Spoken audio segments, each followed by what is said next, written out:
Thank you so much for joining us here today on this live chat. I'm here today with Louise, and I'll let her introduce herself. Kia ora, I'm Louise May. I'm the National Policy Advisor for Citizens Advice Bureau New Zealand and Pō Whakawhirinaki o Aotearoa. Thanks, Louise. Today we'll be talking about employment rights in New Zealand, especially in relation to parental leave, coming back to work, and final pay when you're finishing up at a place of employment. So to get us started, Louise, would you be able to tell us a bit about unpaid parental leave? Right, so you may be eligible for unpaid parental leave from your job when you're expecting your pepe or a new child into your family, and you may also be eligible for paid parental leave or PPL, which is a government payment from Inland Revenue. In terms of parental leave, taking time off work as an employee, whether you are entitled to leave and how much leave you can get will depend on how long you've been in your job and whether you are the one who will be the primary carer of your child. And the primary carer can be the person who gives birth to Pepe, but some whānau may make different arrangements. It could be the spouse or the partner of the person giving birth. A primary carer can also be an adoptive parent with a new child coming into the family, or a whāngai carer, or a grandparent taking on permanent full-time care of a child. So if you're going to be the child's primary carer, and you have been working for the same employer for an average of at least 10 hours a week for at least 6 months, you will be eligible for 26 weeks unpaid leave from your job. If you've been working for the same employer for 12 months or more, you will be eligible for 52 weeks parental leave. And the partners or spouses of the primary carer, they are eligible to take up to 2 weeks unpaid leave. It's a good thing to make your leave application to your employer in writing, and you should be doing that at least 3 months before the baby's expected due date, or the date on which you're going to become the primary carer of the child. And I think, Regina, it's probably a good idea here just to say that what I'm talking about today is your entitlements in relation to your job that are the legal minimum under the law. So you actually might have better terms and conditions in your employment agreement than what the law requires, or you might be able to negotiate with your employer for more than what the law provides for. So that's just something to bear in mind as we go through the chat today. Oh, that's good to know, Louise. What about paid parental leave? What are our rights there? Yeah, so paid parental leave, as I said, that's a government-funded payment. It's paid by Inland Revenue. It's for the primary caregiver, and that payment is for 26 weeks. And both employees and self-employed people can receive PPL. To be eligible for those payments, you must have worked for at least 10 hours a week for any 26 weeks over the 52 weeks before your baby's due date, or the date that you're going to become the primary carer. And everyone wants to know, how much money do you get on paid parental leave, of course. And the amount that you get is determined by how much you earned before your child arrives, and there is a cap on the amount you can receive. So if you work regular hours, your payments will be based on your weekly, your fortnightly, your monthly pay.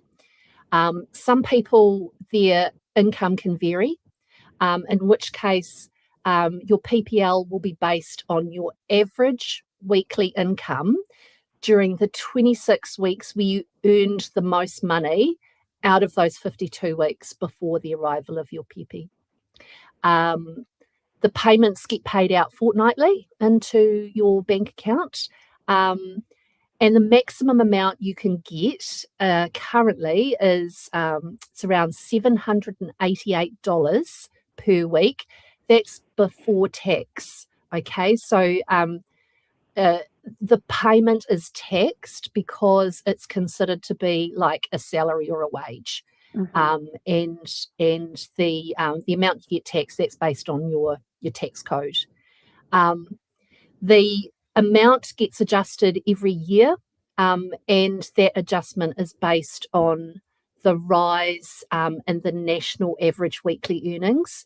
So the current rate of 788, that's actually due to go up soon. It changes at the end of June. So from 1 July, it'll be a different, presumably higher rate. And you apply for your paid parental leave to Inland Revenue. But just to note that before you do that, if you're an employee, make sure you've applied for your time off work with your employer first. And you can apply for PPL online using your My IR account.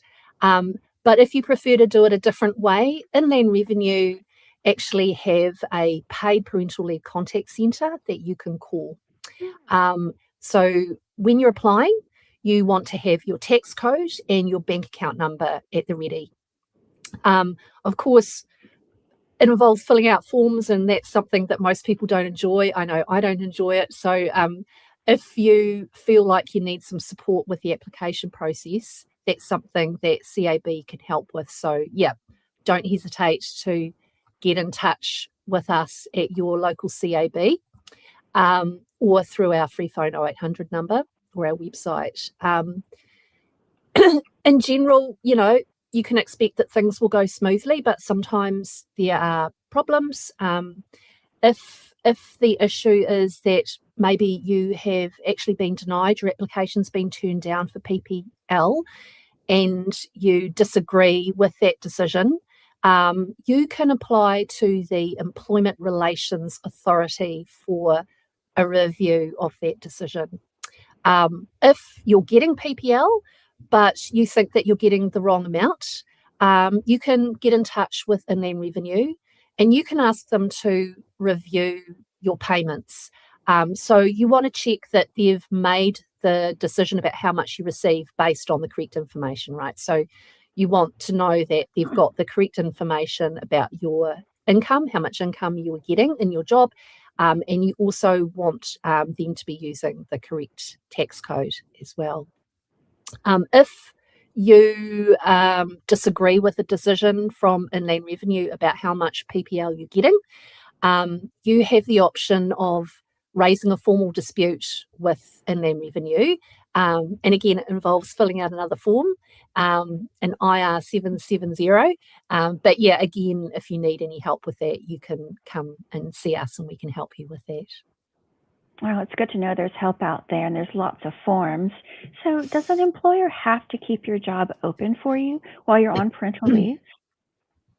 Right. So this wouldn't apply to most people, but if you're only going to be taking 4 weeks parental leave, absolutely your job must be kept open for you.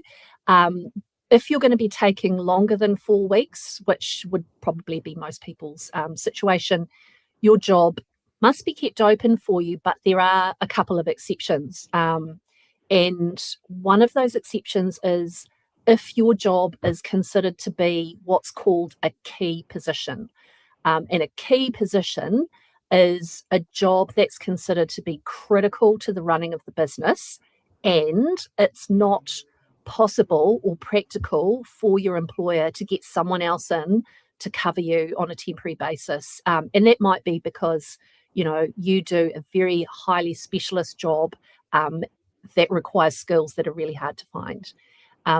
But when you go to apply for parental leave, if your job is a key position, your employer must tell you that, therefore, whether they're unable to keep your job open because of that.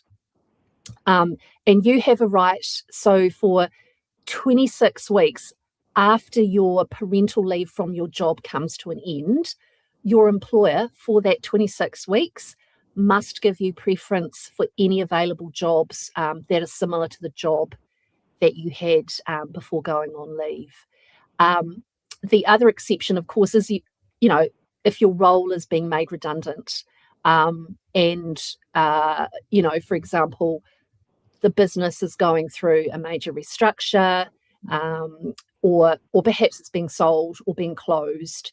But if your employer knows that when you apply for parental leave, your job is going to be made redundant, they have to tell you. And just like with a key position, they have to give you preference if a similar role comes up for 26 weeks after your parental leave comes to an end. Oh, wow. So if someone thinks that their redundancy isn't genuine, they're on parental leave, they get told their role has been made redundant, and then they see their job advertised on Seek, what rights do they have then? Yes, well, if you go away on parental leave and you're told that your role has been made redundant, and then next minute, you're seeing it advertised, that is definitely a red flag that redundancy may not be genuine. There are other signs where a redundancy may not be genuine. And, if a redundancy allegedly is happening because of restructuring, then the employer must have gone through a proper process around restructuring. For example, if an employer is going through a restructuring, they need to be doing stuff like sending out a proposal for the restructure, inviting their employees to attend discussions about that, inviting them to give feedback about the restructure proposal, and making sure that they've got enough time to give their feedback or to ask questions. If that process has not happened and the redundancy is allegedly about a restructure, then that may be a sign that it is not genuine. If you think that your redundancy is not genuine, then you may have a case for a personal grievance for unjustified dismissal.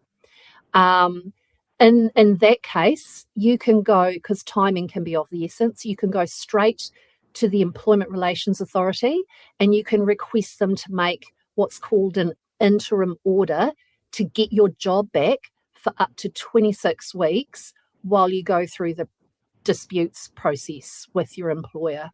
Now, if that's something that you choose to do, again, you don't have to do that alone. There is support out there for that process. For example, Employment New Zealand, they provide a free mediation service. Or maybe you're a member of a union and your union rep might be able to arrange some support for you. There's also community law centres, and of course there's us at CAB. What we can do is to connect you with any specialist advice and support that might be available for people with employment disputes. Yeah. Yeah. So if you're being made redundant and assuming it's a genuine redundancy, what does your employer have to do? Right. So granted it's a genuine redundancy situation, your employer has to follow what's laid out in your employment agreement regarding redundancy. And of course, they must always comply with the law, with legal requirements. So part of the requirements are that they have to give you a letter. It has to be in writing, and it must specify the notice period. It must lay out your last day of employment, and of course, whether you're going to receive redundancy payment compensation and how much that would be. In terms of your employer giving you notice, you must be given the time that it says in your employment agreement. If that's not specified in your agreement, then the law says it must be a reasonable period of time. But unfortunately, the law doesn't actually say how much is considered to be reasonable, and it depends on things like how long you've been in that job, how senior your role is, what the usual practice for your industry might be. So, for example, if you've been in your job for quite some years and you're quite senior, if you're given a week or two's notice, that doesn't seem reasonable. In terms of redundancy payment, the law doesn't require employers to pay redundancy compensation. So if there isn't anything in your employment agreement about that, you won't be legally entitled to a payment. But if there is something specified in your employment agreement, then obviously the employer must follow what that says. And other things that your employer should be doing is to provide you a bit of pastoral support. So they should provide you an opportunity to talk about redundancy if that's something that you want to do. You might want to discuss the details of it, what's in the letter. You might have some questions. And you can bring with you for those discussions a support person. So that could be your partner, your friend, it could be a union rep, could be a lawyer, although obviously that's more expensive option. And the employer should just generally be offering you some support, because it is such an impactful thing, isn't it? So they should be offering, if they can connect you with counselling services. There's a service called the Employee Assistance Program that a lot of organisations are signed up to, and that gives employees free counselling about their employment situation or other issues. And they should be making efforts to help you secure another job. So that's providing you with help around your CV, interview skills, career advice, contacts and connections, and that sort of thing. Oh, it's good to know what to expect and how how we can get help if we do need it in that situation. When your job comes to an end, whether you've resigned or you've been made redundant, what can you expect in your final pay? Right. Yeah. So your final pay must include your pay for all of the hours that you have worked since your previous pay period up until the last day of your employment. If you gave your employer notice that you're ending your employment, they have to pay you up to and including the end of the notice period. So even if your employer says to you, hey, take the last week off or the last couple of weeks off, they still have to pay you up until the end of your notice period. If you gave less notice than what is specified in your employment agreement, your employer is only legally required to pay you up until your last day of working. Other stuff that should be included in your final pay, annual leave, public holidays that you might be owed, that should be in there.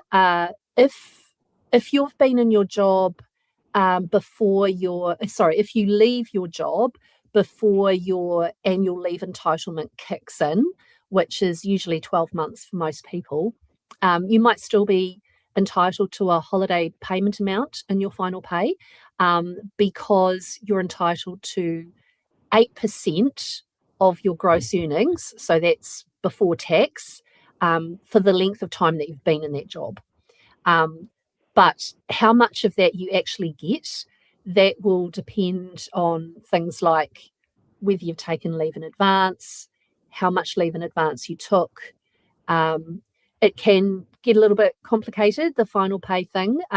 So Employment New Zealand, up on their website, they've got detail about how final holiday pay amounts get calculated. It's quite useful to have a look at that. obviously, if your employment agreement includes a redundancy payment, that should be in your final pay. And you've probably had deductions coming out of your pay while you've been in that role, whether it's, KiwiSaver, ACC levies, maybe student loan repayments, other things like that, that will be deducted from your final pay. As I said, final pay can be a bit complicated and sometimes things do go wrong. We actually do see a reasonable number of people coming to us when their final pay has been maybe mucked up, or maybe they just don't understand how it's been calculated. The best thing usually to do is to just check in with your employer first and discuss it with them, because if a mistake has been made, it's probably been an honest mistake. But there may be situations where you feel like, no, actually something is wrong here and it does need to be corrected, but the employer is being resistant. In cases like that, Employment New Zealand has a free phone number that you can call, or you can email them through their website. And as always, you're welcome to get in touch with the CAB and talk it through with us as well. Oh, it sounds really complicated, so it's great there's help out there. So what if we shift to what accommodations does your employer have for you to have to make for you when you go back to work after parental leave? What happens then? Right. So if you're in a situation where maybe you're still breastfeeding when you go back to work and you want to keep doing that, as far as it is reasonable and practicable, your employer must provide for that to happen. So there must be adequate facilities and adequate breaks for you to be able to breastfeed your peppy or express milk. So that's going to mean having a room that you can use that's clean, that's private, that's quiet. It's got a chair in it that you can comfortably feed on. And you should have access to somewhere where you can safely store your expressed milk, so a fridge or a chili bin. In terms of breaks for breastfeeding or expressing, your employer has to provide you with breaks to enable you to do that. But they're not legally required to pay for those breaks, so they may be unpaid breaks. But as I said before, you might have better terms and conditions in your contract, or there might be a workplace policy in your workplace that provides for people to take those breaks as paid breaks, or you might be able to negotiate something better. So, in terms of the timing and the frequency of those breaks, obviously it's not a one-size-fits-all situation here. So it should be enough for your baby to be fed, or for you to be able to express enough milk for your baby. And obviously that's going to differ from one person to the next, and it will change over time as well. That's great.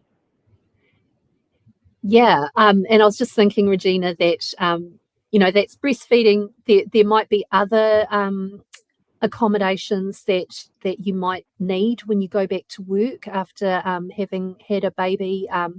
You might want to be looking at changing your hours, your start and finish times. Looking at working from home versus working from the office. You have a right to ask your employer for flexible working arrangements, and your employer must consider your request, but they can turn it down if they have a valid reason. And once again, I think it's a case of just having a chat with your employer before you officially make a request, checking in with them about it all and having a good conversation if you can do that. And when you do put your request forward, put it down in writing. Oh, it's really good to know that Whānau have those rights to be the best parents they can be. When you go back to work, what if your job conditions are less than before? So, for example, what if you're put at a lower pay rate, or you've been demoted, or it's just not what you wanted or agreed to? Yeah. When you return to work after paid parental leave, you're entitled to be going back into the same or similar position that you had before going on leave. And that job should have terms and conditions that are no less favourable than what you had before you went on leave. So that includes pay. And the only exceptions to that are, going back to that key position role, or obviously redundancy. So if when you come back, you are given lesser conditions than you had before, and those exceptions that I talked about don't apply, you may have cause for a personal grievance for unjustified disadvantage. Um, Again, before sort of escalating the issue, though, if you feel that you can have a conversation with your employer about the situation, it might be a good idea to try and see if things can be resolved without having to take matters further, especially if you want to be working in that role in an ongoing way. But like realistically, that's not always an option for people, or it doesn't work out. If you feel that you want to proceed with a personal grievance, it is a good idea to seek some legal advice first. And there may be some free legal advice out there for you. And as I said earlier, that's something that the CAB can help to connect you with. If you're going down the path of a personal grievance, that must be put in writing, and it must be submitted within a certain period of time after the issue arises, which is 90 days. When you raise a personal grievance with your employer, they are required to investigate your complaint, consider your complaint, and take appropriate action to address it. If you're not happy with the outcome, you can seek mediation through Employment New Zealand. And if that doesn't work, you can go to the Employment Relations Authority and you can ask them to look at the facts of your case and make a decision. And in the ERA world, a decision is called a determination.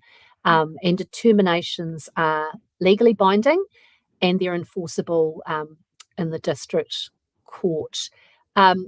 If you feel like you can't talk things over with your employer and present the personal grievance to them, you can actually go to the ERA and file your personal grievance directly with the ERA if that's something that you would prefer to do. Well, that's good to know. We've covered a lot in this session, but of course, employment is a big topic. Where can people go if they do have other questions or want help with their employment issues? Good question. So we have got lots more information on our CAB website about your employment rights. So if you go to our website at cab.org.nz, you can just put your question into the search bar that you'll see on the website homepage, and it will bring up information that's relevant to your question. It will have a whole lot of links that appear to what we call your rights articles, and they outline your legal rights and responsibilities, and they do that in plain language that's easy to understand. But look, if you can't find what you're looking for, or you just really want to have a chat with a real person about it, you can contact us, and one of our trained volunteers will help you. And I think it's good to highlight that our service is free, it's confidential, and it's non-judgmental. We're there to support people, and also too that we can help not just with employment related stuff. If there's other things, other issues, problems that you're facing that you want some support with, we're there for that as well. So whether it's tenancy or consumer stuff or an immigration problem or a problem relating to your benefit, whatever it might be, you can ask us. Oh, that's good. Well, we have a question from a viewer.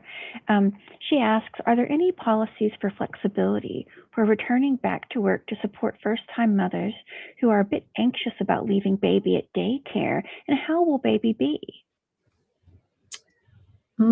That's a really good question. It seems like one of those things to, it's going to be in a conversation with your employer. I would, in this case, I would just advise that person to get in touch with us and work it through and find out what the options might be for them. Yeah, it is. I just acknowledge it is a really anxious time when you're going back to work Mm-hmm. and you've got a really little one that you're having to leave for those hours. Yeah. All right. Oh, I hope that they can get some answers from you. We have another question. She says, my parental leave is finishing and I'm not ready to go back to work. Are there WIN subsidies I could get for 6 months? Oh, there may well be. Again, I don't know the specific answer to that question. But yeah, honestly, get in touch with us and work it through with one of our volunteers. It sounds like CAB has an amazing website, so I hope everyone can go there and find the answers to their questions. Thank you so much for joining us here today, and thank you, Louise, for your expertise. I think everyone will really get a lot of help from your discussion, our chat today, and from the CAB when they do check on that website. So everyone, have a great day, and thank you for joining us. Kia ora. Thank you so much. Thank you for the opportunity.